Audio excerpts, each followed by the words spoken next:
Après avoir critiqué Bitcoin durant 13 ans, le Financial Times fait ses excuses publiquement. Alors que le FT Alphaville, une branche du Financial Times, a fait preuve de cynisme de longue date. envers Bitcoin, BTC et les crypto-monnaies, le média a présenté ses excuses publiquement. Est-ce là un signal d'adoption supplémentaire?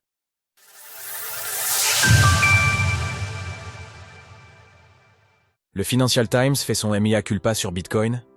Parmi les médias traditionnels, Bitcoin, BTC et les crypto-monnaies ont souvent été dénigrés, et le sont encore, que ce soit par mauvaise foi ou par méconnaissance du sujet.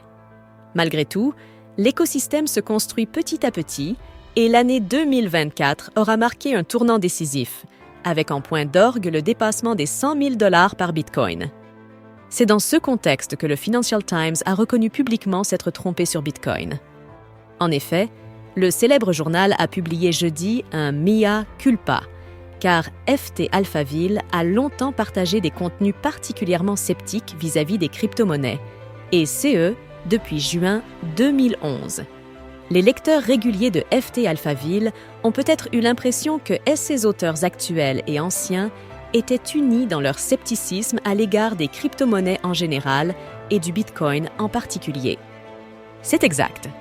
En bref, FT Alphaville est une branche du Financial Times avec un ton plus informel et moins institutionnel.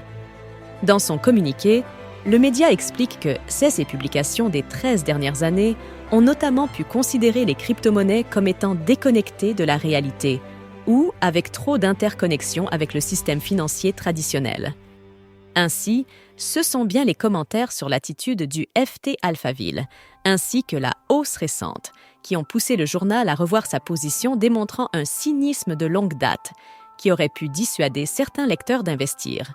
Nous sommes désolés si, à un moment au cours des 14 dernières années, vous avez décidé, en vous basant sur notre couverture, de ne pas acheter une chose dont la valeur a augmenté.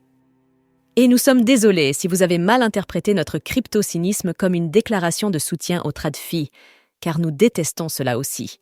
Il s'agit donc là d'un changement de position supplémentaire parmi tous ceux que nous avons pu observer dernièrement.